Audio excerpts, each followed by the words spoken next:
Hello everyone. This brief video abstract is designed to introduce you to the main themes of my new review essay, The Great Jugular Vein of Slavery, New Histories of the Domestic Slave Trade. My name is Richard Bell. I'm an Associate Professor of History here at the University of Maryland in College Park, and I wrote this essay with a broad audience in mind, from advanced undergraduates to graduate students and faculty. I hope you find it useful. My essay offers a critical analysis of the historiography of the domestic slave trade in the 19th century United States.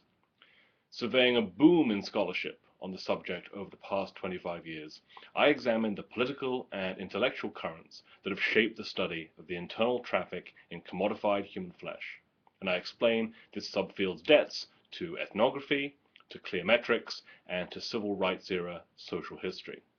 I review claims regarding the economic impact, social significance, and cultural resonance of the 2 million slave sales that took place in the United States between the American Revolution and the Civil War.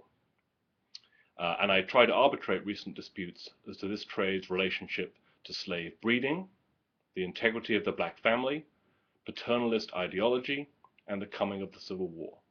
I conclude with an assessment of critical needs for future scholarship.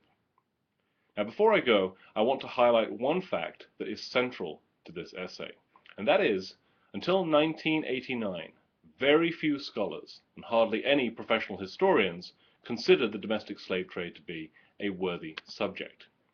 For almost 200 years prior to 1989, the domestic slave trade was frequently overlooked.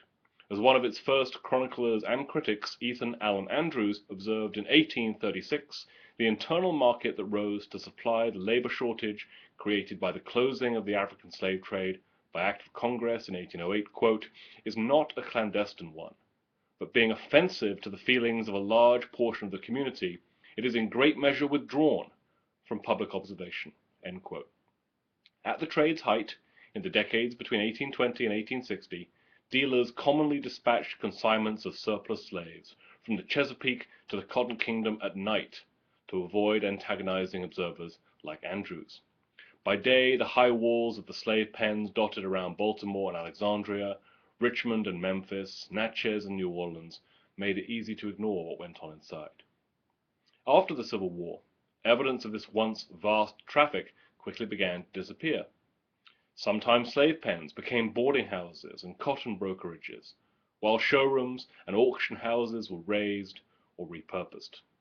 After Reconstruction, Southern heritage societies posted plaques on surviving structures that made no mention of their former functions, while local histories and regional encyclopedias banished all talk of the trade from their pages.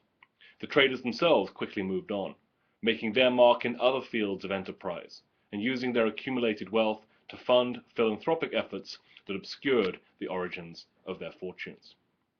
The result, I argue in this essay, was a long period of national amnesia about the scope and about the significance of the domestic slave trade. All that finally began to change in 1989, following the publication of Michael Tabman's Speculators and Slaves, a dense and provocative full-length study that kick-started the development of a new subfield, the domestic slave trade studies. What Tabman had to say, and what several dozen other scholars have had to say in response to him, forms the subject of this review essay. Happy reading.